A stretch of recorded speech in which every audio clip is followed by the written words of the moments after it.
Halo, selamat datang kembali bersama dengan saya di The Web Class. Pada kesempatan kali ini, saya akan membangun playlist baru berisikan video-video saya bagaimana step by step membangun sebuah framework PHP dengan konsep MVC dari nol.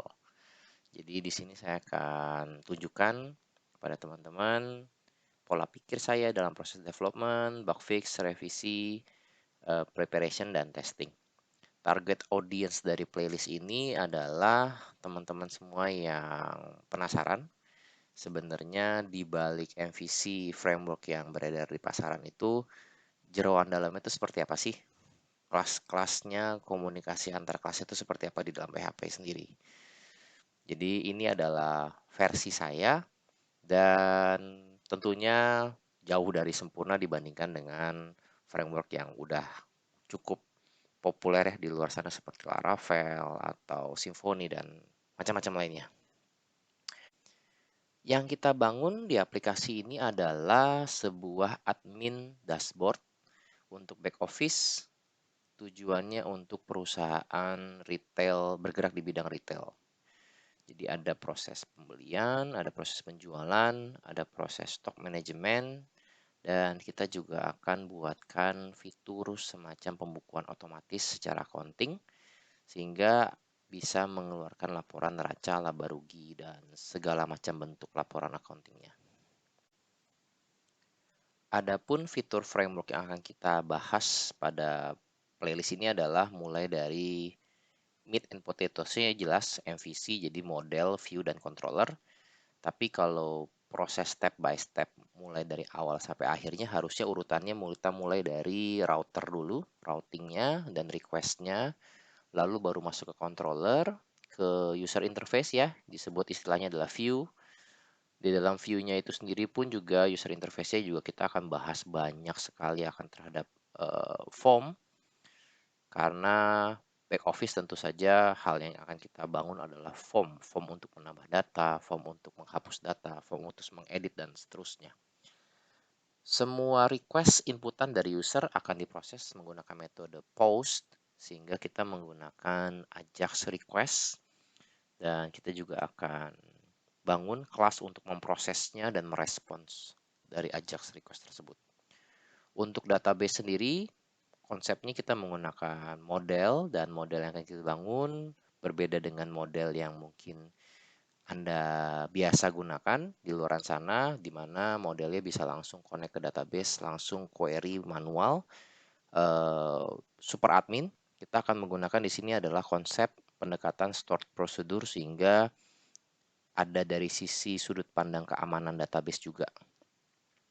Lalu ada notification sehingga kita bisa memilah user siapa yang boleh masuk ke halaman apa, dan di halaman itu sendiri pun kita bisa atur juga dia boleh ngapain aja. Apakah boleh membaca saja atau boleh sampai menghapus data. Kita untuk hubungan dengan sistem security juga kita akan masukkan sedikit teknologi security yang kita pakai adalah CRF token. Lalu ada validasi dan sanitation dan error code handling. Yang tidak akan dibahas di playlist ini adalah advanced CSS atau bahkan intermediate CSS. Saya tidak akan bahas, kita akan menggunakan benar-benar basic CSS karena kita akan menggunakan library dari Bootstrap yang menurut saya untuk kebutuhan back office, layout back office sudah sangat lebih dari cukup. Kita juga tidak akan membahas proses migrasi, membuat sebuah proses migration. Kalau di Laravel itu ada migration sehingga kita punya dokumentasi lengkap step by step perubahan table ke table, kolom ke kolom dari database itu sendiri. Kita tidak akan perlu sampai sebegitunya. Tidak ada ORM dan tidak juga ada REPL. Untuk software, resource, dan engine-nya ini sendiri, kita akan menggunakan engine XMPP, Apache, dan PHP yang akan kita gunakan adalah di sini PHP versi 8.1, tapi seharusnya kompatibel dengan 8.0. Untuk database kita pakai bawaan dari XMPP, jadi ada MySQL atau MariaDB ya, Walaupun namanya beda, tapi di mata saya ini adalah satu bahasa PHP, satu bahasa database yang sama, karena tim developernya kayaknya sama. Lalu ada jQuery, kita menggunakan library jQuery untuk JavaScript. Lalu kita akan menggunakan resource dari Telerik dengan produk mereka yang namanya Kendo UI untuk mempermudah kita dalam mendesain form. Di sini kita akan banyak mengutilisasikan untuk text area, inputan, combo box, checkbox, switch, dan tampilan datanya juga menggunakan Kendo Grid dan Kendo Chart. Jadi daripada kita bangun sendiri dari nol, kita pakai yang udah ada, dan ini cukup powerful menurut saya untuk kebutuhan kita. CSS seperti yang saya katakan di slide sebelumnya, kita menggunakan Bootstrap versi 5.2 yang terbaru sekarang ini. Untuk tambahan resource lagi, saya menggunakan Font Awesome Icon Pack karena punya ribuan icon dan open source, ada versi open source-nya. Dari sisi PHP-nya sendiri, kita akan menggunakan resource menggunakan .env untuk mempermudah kita dalam switch environment production dan environment development. Dan untuk laporan-laporannya kita bisa menggunakan resource class open source dari PHP Spreadsheet. Software pendukung lainnya saya akan menggunakan Git untuk repository sehingga mempermudah teman-teman dalam mengcapture dan mendownload codingan saya. Mudah-mudahan saya bisa keep up dengan kerapihan branchingnya sehingga mempermudah teman-teman dalam mendownload. Lalu ada Composer juga supaya kita mendownload plugins dan kelas-kelas PHP yang sudah ada di luar sana, mempermudah kita dalam incorporate ke dalam PHP yang kita bangun. Untuk IDE-nya sendiri saya menggunakan Visual Studio Code dari Microsoft, dan untuk database MySQL-nya saya menggunakan IDE DB Studio for MySQL. Anda bisa menggunakan IDE apapun, bisa pakai Notepad bahkan kalau memang Anda benar-benar sama sekali belum pernah pakai macam-macam. NetBeans juga bisa, saya dulu pernah pakai NetBeans. Untuk database juga, jika Anda pengen pakai bawaan XAMPP, PHPMyAdmin juga tentunya bisa. First thing first, kita akan menginstal engine PHP. Dalam hal ini saya akan menggunakan engine Apache, bawaan dari XAMPP versi 8.1.10. Ini biasa memakan waktu 5-10 menit tergantung dari komposisi spek komputer Anda. Jadi untuk mempersingkat waktu, saya akan fast forward video ini.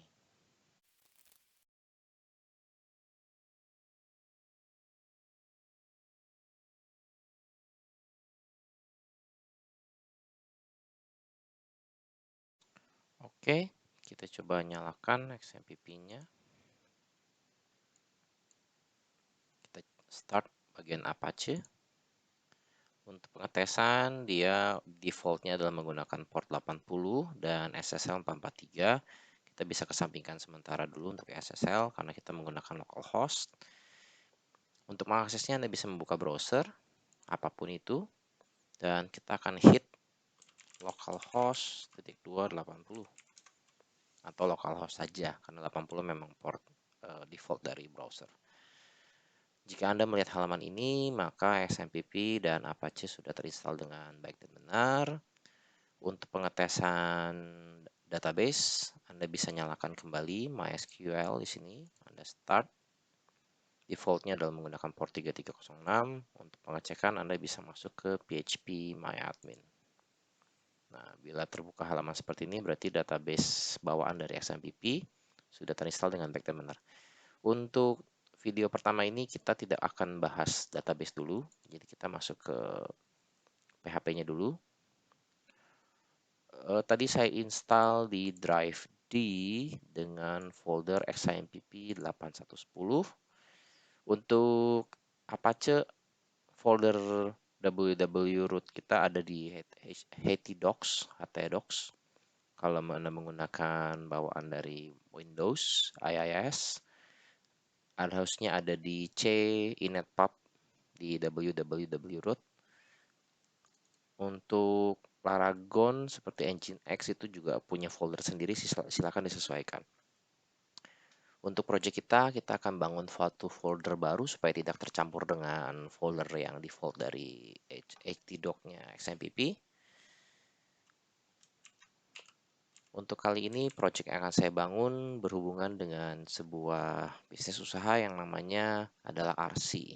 Jadi kita buat folder RC dan langsung kita buat aja satu file teks dokumen index.php sebagai base default halaman yang akan terhit atau terload saat website ini atau folder ini terbuka di browser. Kita bisa buka ini menggunakan Notepad untuk sementara dan kita akan bangun, misalkan kita akan tulis seperti pada umumnya yang sering orang lakukan adalah hello world. Kita akan save dan kita akan coba balik ke halaman browser. Localhost dashboardnya akan kita ganti dengan folder kita atau folder Anda RC, dan di situ kita bisa melihat adanya hello world di situ. Lanjut, kita akan setting IDE untuk programming kita. Saya di sini menggunakan Visual Studio, kebetulan saya sudah install. Anda bisa mendapatkan Visual Studio ini salahnya langsung dari website resminya Microsoft. Ini free, tidak sama sekali tidak berbayar. Dan kita bisa buka satu folder baru di sini di bagian folder open-nya. Ini bisa kita close, open folder. Kita masuk ke folder htdoc kita, D XMPP 8110, htdoc XMPP, kita ada RC di sini. Jangan masuk ke dalam, cukup di luarnya saja. Kita klik select folder. Oke. Otomatis dia akan meload semua file yang ada dalam folder. Kebetulan tadi kita sudah menggunakan, kita sudah buat index.php, dan waktu kita lihat pun ini ada hello world yang sudah saya buat tadi. Oke. Untuk penggunaan aplikasi ini atau penggunaan VS Code ini saya sangat rekomendasi karena memang banyak sekali plugins yang bisa kita gunakan, cukup konsisten, cukup sering update, dan so far sangat recommended untuk coding, bukan hanya PHP tapi banyak program lainnya, bahasa pemrograman lainnya. Oke. Yang akan kita bangun di sini adalah framework MVC, dan di luaran saya melihat bahwa untuk pembangunan aplikasi modern di PHP biasanya selalu bermulai dengan pembuatan sebuah variabel objek dengan nama application atau app.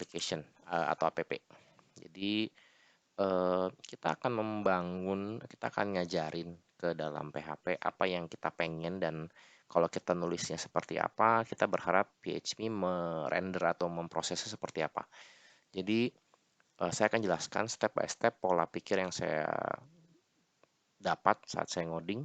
Saya bayangkan saat saya ngoding, saya termasuk orang yang tidak percaya bahwa seorang itu kalau ngoding bisa clean dari awal sampai akhir tanpa salah.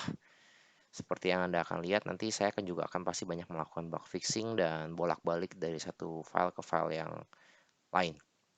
Oke, jadi yang saya inginkan adalah pertama, saya akan bisa membuat sebuah objek application. Saya sebut objeknya namanya application, dan objek itu akan saya tampung ke dalam variabel yang namanya app. Jadi app itu adalah sama dengan sebuah objek baru, new application. Tentunya ini semua hanyalah tulisan karangan saya sendiri. Maksudnya adalah bukan built-in dari PHP, dan kita harus bangun setiap dari objek ini karena PHP belum ada. Tapi ide penulisan ini bukan saya yang menciptakan, ini sudah beredar di luaran, banyak yang menggunakan konsep seperti ini, dan pola pikirnya, penulisan pola pikir seperti ini menurut saya cukup memudahkan untuk kita bisa men-trace nanti bug fix dan pembuatan kelas-kelas subkelas lainnya. Oke. Jadi saya bangun sebuah objek application, dan saya sebut objek ini adalah app. new application. Dan yang saya ingin adalah, yang biasa dilakukan juga orang lain, di application ini kita bisa melakukan pendaftaran halaman-halaman yang memang boleh diakses atau boleh dibuka oleh user yang sedang login. Jadi kita harus ngajarin ke dalam PHP-nya, aplikasi ini yang available halaman apa aja. Nanti halamannya masing-masing kita buat satu-satu. Tapi yang saya bayangkan adalah kita cukup menuliskan perintah sesimpel ini, semuanya jalan background di jalan otomatis di belakang. Jadi aplikasi app ini punya function atau punya metode yang saya sebut, misalkan kita memasukkan sebuah data ke dalamnya. Jadi saya sebut sesuatu yang memasukkan data, saya selalu sebutnya adalah set, input data, set router. Router yang saya maksud adalah rute perjalanan data ke data untuk membangun sebuah halaman website. Jadi set router.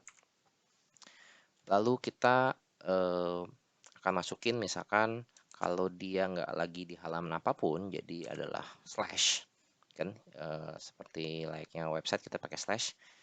Maka jalankan sebuah function atau sebuah metode yang namanya adalah load home page, misalkan seperti itu.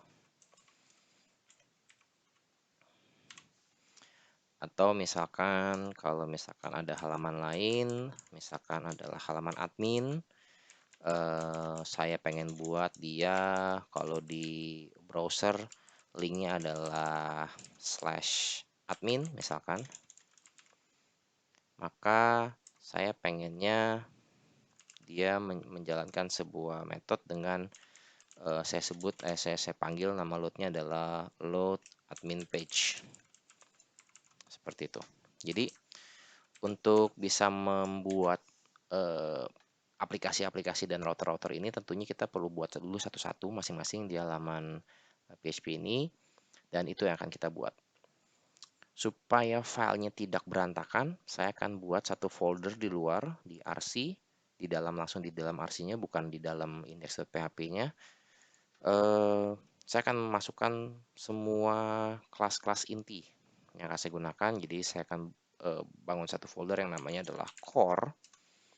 Dan di dalam core ini saya akan masukin satu file PHP sesuai dengan nama objek yang pengen saya buat. Dalam hal ini adalah application.php. Oke, di dalam file ini kita akan mendefinisikan apa yang dimaksud dengan class application. Jadi kita mulai dengan penulisan PHP, syntax. Dan kita definisikan class application itu apa. Dan biasanya saya selalu memulai apapun kelasnya, selalu mulai dengan public construct.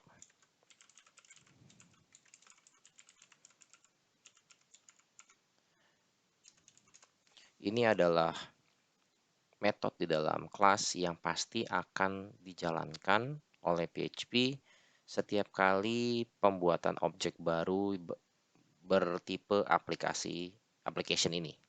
Jadi apapun kelasnya, kita buat kelas employee, kita buat kelas user. Bila ada kita definisikan underscore construct, maka apapun yang kita tulis di sini otomatis akan berjalan saat itu juga, saat objek ini dibuat. Ini sangat berguna sekali saat kita ingin menginisialisasi atau ingin menginitiation dia aplikasi ini punya objek ini punya apa aja. Oke, sementara kita nggak sentuh ini dulu, tapi saya buatin dulu karena ini kebiasaan saya untuk konsistensi penulisan kelas. Yang saya harapkan di depan adalah di desktop PHP ini, di application ini punya tanda panah ini adalah sintaks untuk memanggil metode di dalam application ini sendiri. Saya punya metode atau punya function dengan nama set router. Nah, jangan bingung bila saya sering gonta-ganti penamaan function dengan metode, karena buat saya sama aja. Technically secara pemrograman metode itu adalah function yang ditulis di dalam kelas dan di luar kelas, maka function itu namanya ya function. Tapi karena penulisannya sama persis, penggunaannya konsepnya sama, jadi saya sering interchangeable menggunakan kata function dan method. Ikuti saja videonya, Anda akan harusnya tahu yang saya maksud dengan function kapan di dalam kelas, jadi maksudnya dalam method, dan kapan yang benar-benar function di luar kelas. Kita punya method di depan set router, jadi kita bangun sebuah public function, namanya adalah set router atau seperti ini. Dan di depan yang saya harapkan saya memiliki dua parameter atau dua argumen. Satu adalah link yang akan kita cek, yang kedua adalah function yang akan kita dipanggil atau metode yang akan kita panggil kalau link ini beneran memang dipanggil di browser. Jadi kita bisa set, misalkan di sini adalah string URL atau string link, Anda bisa tulisnya link atau URL sama aja. Yang penting Anda tahu maksudnya adalah apa. Dan yang kedua adalah sebuah string yang akan berarti ini depannya enaknya string aja. Jadi kita nggak usah pakai kurung-kurung seperti ini, kita masukin stringnya aja. Yang kita maksud tahu adalah inilah sebuah function. Maka ini adalah, saya sebutnya adalah function yang berjalan saat ini dipanggil, bisa saya sebut sebagai callback. Oke, melihat beberapa framework di luar sana yang populer, akan sangat mempermudah bila kita punya objek kedua di dalam aplikasi ini yang fungsi tugasnya hanyalah merouting atau mengatur jalur request responnya apa, router. Jadi daripada kita bikin routernya itu di dalam aplikasi langsung, kita lebih enak jika kita punya objek yang namanya adalah router. Tentunya objek ini harus kita buat karena PHP nggak ada objek router. Kurang lebih mungkin penulisannya seperti ini. Kita punya objek atau punya file atau punya variabel, sifatnya adalah public, dan tipe datanya adalah router. Nah, penulisan tipe data kelas seperti ini adalah fitur baru dari PHP 7.4 kalau nggak salah ke atas. Sebelumnya hanya bisa menggunakan tipe data yang memang existing di PHP seperti string, integer, dan seterusnya. Penggunaan tipe data yang fleksibel seperti ini baru ada di 7.4, maka pastikan Anda mencoba ngikutin codingan ini di versi PHP 7.4 ke atas. Public router kita sebut nama variabelnya, ya ikutin aja nama kelasnya supaya mempermudah. Nah, tentu aja beda ya, kalau di sini stringnya warnanya biru, artinya adalah sebuah tipe data yang dikenali oleh VS Code. Sedangkan kalau hijau ini adalah variabel yang belum dikenalin, atau di sini di sini VS Code cukup pintar, sok tahu bahkan sebenarnya, bahwa ini yang dimaksud sama user yang ngetik ini kayaknya maksudnya adalah sebuah kelas, makanya dia warna hijau. Tentu aja router ini belum ada, kita harus bangun lagi. Kita create new file di dalam core subfolder yang sama dengan application, router.php. Dan kita lakukan hal yang mirip seperti application. Jadi kita bangun kelas, kita bangun construct-nya dulu.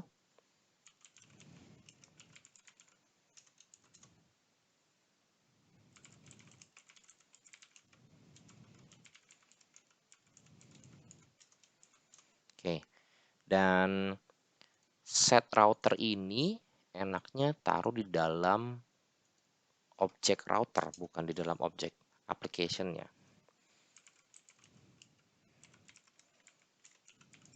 Kita copy aja ya, yang tadi kita udah tulis di depan. Nah, seperti ini. Jadi, saat aplikasi ini dibangun, kita harus bikin dulu router ini tuh apa. Kondisinya sekarang adalah walaupun kita sudah membuat sebuah public variable yang namanya router, tapi kita belum mengisi atau kita belum menginitiate router ini tuh isinya apa, atau router ini dia adalah objek kelas router, tapi kita belum diaktifkan lah anggapannya, belum di-initiate. Itu fungsinya adalah construct. Nah, fungsi construct itu adalah contohnya untuk case ini. Saat kita create new application, kita akan bilang bahwa router ini, nah, untuk memanggil variabel di dalam kelasnya dia sendiri, kita menggunakan this. Dan kita membuang $sign s-nya. Jadi langsung this router artinya adalah kita sedang memanggil variabel yang kita tulis di atas ini. This router adalah router baru seperti yang kita tulis di depan nih, new application, tapi kalau di sini kita tulisnya adalah new router.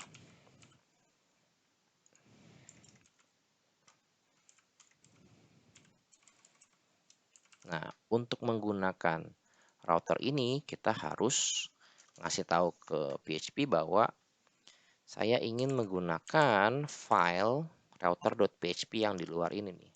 Require once atau require once sama aja. Maka kita tulis router.php. Seperti itu. Begitu juga dengan aplikasi di sini kita mesti tulis require once application.php.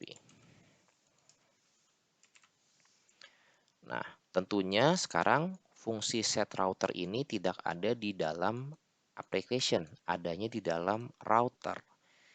Tapi karena di dalam aplikasi kita bilang bahwa router itu adalah sebuah variabel public, maka kita bisa panggil router ini dari depan index.php. Jadi kita buang dulu atau kita cut. Aplikasi punya objek, kita panggil si routernya. Sama seperti yang tadi kita tulis di dalam. Kalau kita mau manggil variabel atau manggil function atau method di dalam kelas, kalau kita udah panggil kelasnya, objek kelasnya ini, maka tanda panah $sign-nya langsung boleh kita buang. Dengan kita nulis application router ini, maka sebenarnya kita akan manggil variabel ini. Dan variabel ini saat kita create new application sudah didefinisikan bahwa router ini adalah new router. Sehingga ini pun berjalan, kelas router ini. Nah, router ini punya metode set router. Jadi, saat kita nulis application router, sebenarnya kita sudah nge-grab objek router ini yang merupakan sebuah kelas router. Jadi, kita bisa tanda panah lagi di depan, di belakang, di belakang ya, set router. Baru kita tulis yang router ini.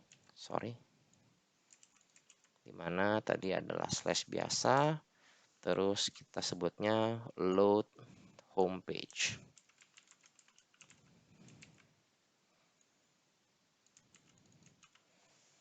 Nah, seperti itu. Kita coba tes ada yang error apa tidak. Sebagai acuan kita tulis di sini lagi hello world. Kita balik ke browser. Kita coba refresh. Oke. Require once application failed to open stream, no such string. Dia mencoba mencari di rc index.php, sedangkan kita buat satu folder core di situ. Jadi kita mesti masukin dia ke folder core. Oke. Nah, sepertinya tidak ada yang error, tapi kita memastikan bahwa set router ini benar-benar kepanggil. Jadi cara ngetesnya adalah kita coba aja di sini echo router is set. Dan karena ada hello world di bawah sini, saya kasih break line dulu br. Oke, set router is set dua kali karena kita ngeset router memang dua kali. Oke, jadi kalau mau rapi lagi sebenarnya kita bisa taruh br juga di sini. Oke, kedua kita tes apakah variabel yang kita kirim yaitu URL dan metodenya itu benar-benar diterima juga oleh si routernya. Jadi kita bisa echo balik router titik 2 ini is set to call function callback.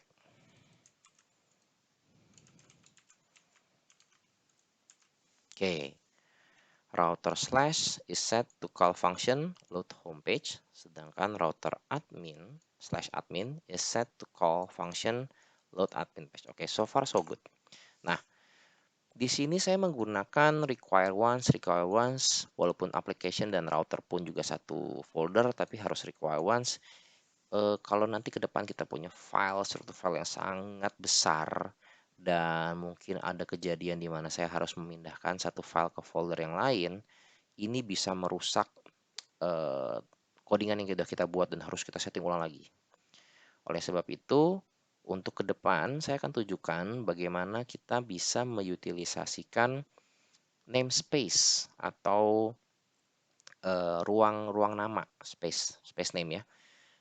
Itu untuk kebutuhan ini kita harus install Composer dulu untuk mempermudahnya. Jadi kita balik ke Explorer browser kita masuk ke download Chrome dan kita akan coba install Composer sekarang. Oke, ini juga bisa memakan waktu beberapa menit. Jadi kita next aja dan saya akan percepat videonya. Oke, bila sudah selesai install Composer, saat kita balik ke VS Code dan kita masuk ke terminal, kita bisa akses itu menggunakan kontrol, apa ini sebutannya, tombol yang di sebelah angka 1. Atau Anda bisa menggunakan, di sini ada terminal, new terminal ya. Ada shortcutnya adalah kontrol dan lambang yang di sebelah angka 1 itu sebelah kiri. Dan di sini kita bisa tulis Composer init, menginisialisasikan sebuah Composer di dalam folder RC. Kalau installnya sukses, harusnya perintah Composer ini langsung available global di semua CMD, semua command prompt. Di sini keluar reply atau respon seperti ini, artinya adalah sukses. Waktu pertama kali buat, dia akan minta nama vendor dan nama package name-nya. Saya akan biarkan seperti default aja. Ini kebanyakan next aja sih sebenarnya. Jadi kita coba lanjutkan, description-nya saya kosongkan. Oke. Basically ini sebenarnya ikutin aja next terus sih. Search package, oke. Nah, di sini Anda lihat sebuah JSON atau sebuah JavaScript Object Notation, dia nanti akan bangun satu file composer.json di dalam folder RC, di mana di dalam folder ini atau di dalam file ini adalah settingan untuk si Composer ini bisa jalan. Untuk ada autoload-nya, nanti ada kita bisa menggunakan namespace dan use. Oke, sementara kita next aja. Do you confirm? Yes. Oke, nah seperti Anda lihat di sini dia sedang membuat, sudah selesai. Dia akan buat satu folder source dan vendor. Vendor ini adalah kelas-kelas atau file-file yang akan kita import menggunakan Composer. Contohnya nanti kita menggunakan .env, lalu saya menggunakan dari PHP spreadsheet yang sebelumnya disebut sebagai PHP Excel, dan kelas-kelas lain yang sudah ada kita bisa import dan kita bisa pakai. Nah, basically folder vendor dan file Composer JSON ini Anda sejalan dengan perkembangan development nggak akan sentuh-sentuh karena ini otomatis akan dibangun sendiri sama si komposernya.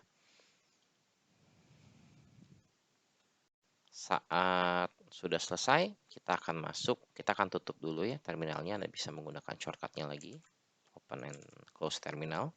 Kita akan lihat file composer.json. Nah, di sini ada sekumpulan object notation JavaScript yang otomatis terbuat, Dan di sini Anda pastikan auto load-nya berjalan menggunakan saya sebut ini semacam aturan ya, rule PSR4. Ini standar untuk auto load jalan, di mana saya akan bilang yang perlu diganti adalah saya pengen semua, ya kalau saya bilang app, itu adalah yang dimaksud adalah eh, folder folder folder RC ini, di dalam folder RC ini. Jadi cara penulisannya adalah app atau aplikasi, saya sebut RC itu adalah aplikasi, menggunakan folder ini. Nah, cara penulisannya seperti itu. Jadi sekarang kita punya yang namanya namespace sehingga kita bisa menggunakan use. Oke, kita balik ke application atau kita mulai dari index dulu ya. Jadi daripada kita nulisnya require once, karena auto load kita sudah jalan, namanya adalah app itu adalah di dalam RC, maka kita bisa bilang sekarang use core application. Sorry, slashnya harusnya ke depan kalau nggak salah. Kalau error nanti kita coba perbaikin. Use application. Sehingga saat saya nulis new application seperti ini, dia tahu yang dimaksud dengan application ini adalah penggunaan ini. Oke, kita tulis dulu app-nya di depannya, lupa. Nah, harusnya memang slash seperti ini. Oke. Oke. Otomatis yang di dalam application juga kita harus tulis. Nah, tapi autoload ini juga punya kelebihan kalau dia mendetek bahwa ada nama file dengan nama kelas yang kita lagi mau cari di satu folder, maka dia akan otomatis masukin ini ke dalam namespace ini. Tapi sekarang kita perlu menuliskan bahwa application ini ada di dalam namespace apa supaya bisa dicari. Namespace application core. Seperti itu.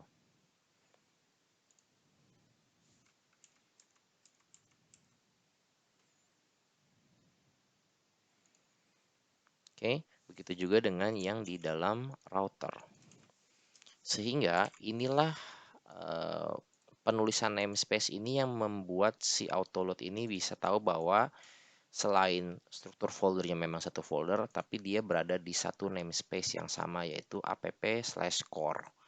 Jadi kita nggak perlu nulisin lagi bahwa si application ini use app core router. Nah, kita nggak perlu nulis seperti ini untuk bisa mengaktifkan router ini, karena dia tahu bahwa router ini pun ada di namespace yang sama. Jadi ini sangat mempermudah sekali kita punya penulisan codingan ke depan. Sebelum kita tambahin fungsi macam-macam, kita coba tes dulu penggunaan autoload ini.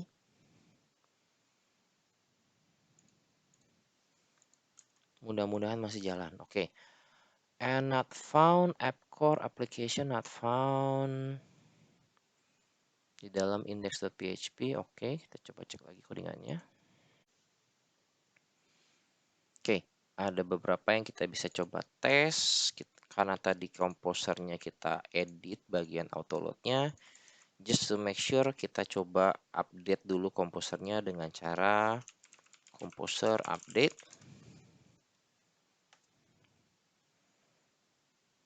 Oke, sepertinya memang ada yang terupdate. Lalu ada satu hal yang seperti saya lupa di bagian index.php. Untuk menggunaan autoload ini, kalau kita lihat di composer ada autoload, kita harus memasukkan ini ke dalam index.php kita. Autoload ini nih. Apapun itu codingannya, kita nggak perlu untuk ketik. Ini otomatis dari pihak komposernya, jangan diutak-utik. Nah, tapi untuk masukin komposernya ini, kita cuma perlu sekali aja autoload require once. Atau include juga bisa. wire once, kita menggunakan magic variable dari PHP. Dir kita gabungkan dengan vendor. Di dalamnya kita ada file auto load PHP. Kita kurang satu slash di sini. Oke, kita coba tes sekali lagi. Oke, balik ke codingan kita yang sebelumnya ya. Jadi penggunaan auto load seperti itu. Kita install application Composer. Kita nyalakan auto loadnya, kita rename. Kalau Anda pengen nama yang berbeda, silahkan ganti ini jadi apa, terserah. Misalkan jadi nama Anda atau jadi RC juga boleh. Seperti ini, tapi otomatis semua namespace kita sekarang jadinya RC/core, router/core, dan seterusnya. Oke. Untuk mempersimpel hal, jadi kita gunakan saja app. RC itu adalah app.